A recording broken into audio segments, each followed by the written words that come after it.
Bonjour, chers internautes. Je vous salue tous et vous remercie d'être là au rendez-vous. Aujourd'hui, nous allons parler justement dans notre cheminement vers Pâques. Nous profitons de ce 8e jour pour vous faire un enseignement. Pour quelques-uns parmi vous, ça va être utile à votre culture. Pour d'autres, j'ose espérer que ça servira à votre foi. Comment cela va-t-il se passer exactement? Eh bien, c'est ce que nous allons voir. À partir justement d'un schéma que je vous propose pour vraiment que vous puissiez y voir clair, pour que ce soit plus facile à suivre. Alors, nous parlons bien du carême de 2025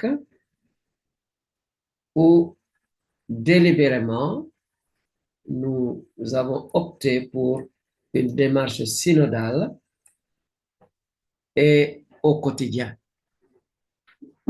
Ce jour 8 porte sur le partage.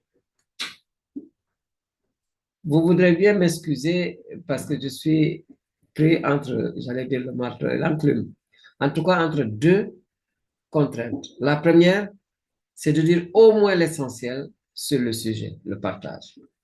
Le deuxième, c'est le souci de ne pas être trop long pour ne pas vous lasser.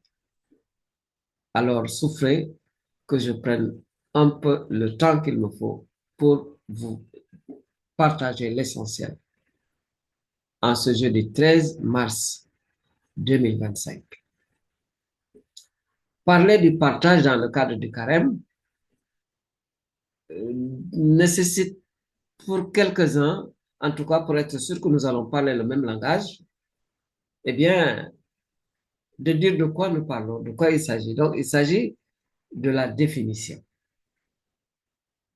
Le partage ou partager, c'est bien donner à quelqu'un une partie de ce que l'on possède.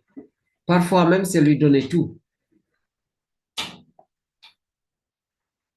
Quelle est l'importance du partage dans le carême catholique? C'est l'un des trois pierres angulaires du carême. Eh oui, c'est l'un des trois pierres angulaires du carême. Je reviendrai là-dessus avec l'explication du schéma que vous avez ici avec un triangle en fond violet, la couleur du carême, avec en haut la prière et en bas la pénitence et le partage. Vous voyez donc comment se place le partage. Quelle est la qualité qui est requise pour le partage dans le cadre du carême? Eh bien, c'est la discrétion. Le monde et le partage doivent être discrets, désintéressés et respectueux de la dignité humaine. Quand je partage, quand je fais l'aumône, je ne dois pas avoir des attitudes qui vont humilier le destinataire du partage. Ceci est aussi très important. Comment se manifeste le partage dans le cadre du carême? Au moins, eh bien, le partage peut porter sur nos biens et nos services. Oui, nos biens et nos services. Ça peut être de la nourriture, de la boisson, des habits, etc., etc. Mais ça peut être des services que nous rendons aux gens dans le cadre du carême. Voilà pour ce qui concerne les biens et les services. Mais cette aumône, ce partage, peut prendre aussi la forme ou la manifestation de deniers de culte et de la dîme. Alors, ici, je ne m'appesantirai pas outre mesure parce que j'ai fait dans le passé une formation et j'ai donné des informations relatives à la dîme et au denier du culte. Je reviendrai là-dessus quand je vous parlerai des ressources. Une autre manifestation de partage, ce sont les œuvres de miséricorde corporelle et spirituelle. Alors, chaque fois que nous accomplissons une œuvre de miséricorde corporelle ou une autre œuvre de miséricorde spirituelle, nous sommes dans le cadre du partage qui nous est demandé au niveau du carême. Remarquez également que faire confiance, faire conscience, justement faire preuve, je veux dire, de conscience professionnelle, c'est aussi une manifestation du partage. Parce que l'infirmier qui s'occupe des malades avec conscience professionnelle, eh bien, ceci contribue, c'est un partage de son savoir et de son temps et de sa bonté. La conscience professionnelle. Le dévouement que nous mettons à accomplir telle ou telle tâche est également une manifestation du partage qui nous est demandé dans le cadre du carême. Venons-en à la place spécifique du partage dans un ensemble cohérent, ce que j'appelle un ensemble cohérent. Eh bien, comme vous pouvez le voir au niveau du schéma, j'ai déjà dit, et je répète ici avec schéma à l'appui, que le carême chrétien, le temps favorable du carême, c'est comme une marmite qui repose sur trois pieds, sur trois pierres. Et circonstance fort belle, ces trois pierres commencent par P. La prière au sommet du triangle et en bas du triangle, la pénitence et le partage. Ceci veut dire que notre prière doit éclairer, notre rapport avec Dieu doit éclairer la pénitence que nous faisons et également guider le partage que nous faisons. En revanche, si nous partons de la pénitence et du partage, ceux-ci profitent de l'éclairage de la prière et se nourrissent et prennent sens dans notre rapport avec Dieu. Ce n'est pas pour rien que le Christ nous dit dans comment il nous a présenté le jugement dernier, eh bien, les gens seront jugés essentiellement à partir des œuvres qu'ils ont faites à l'endroit et au bénéfice de leurs frères et de la création. Je vous renvoie simplement à Matthieu 25, les versets 31 à 46. Quant au rapport entre la pénitence et le partage, eh bien, c'est un rapport de cohérence, exactement de cohérence de foi et de cohérence théologique, j'allais dire. Quand nous faisons la pénitence, c'est pour nous souvenir et nous mettre en solidarité avec ceux qui sont dans d'autres situations et qui peuvent avoir besoin de justement, de notre compréhension. Et c'est en ce sens-là que les chrétiens, ce qu'ils ne mangent pas, ils le donnent en partage. Ils profitent du temps du carême pour faire des partages.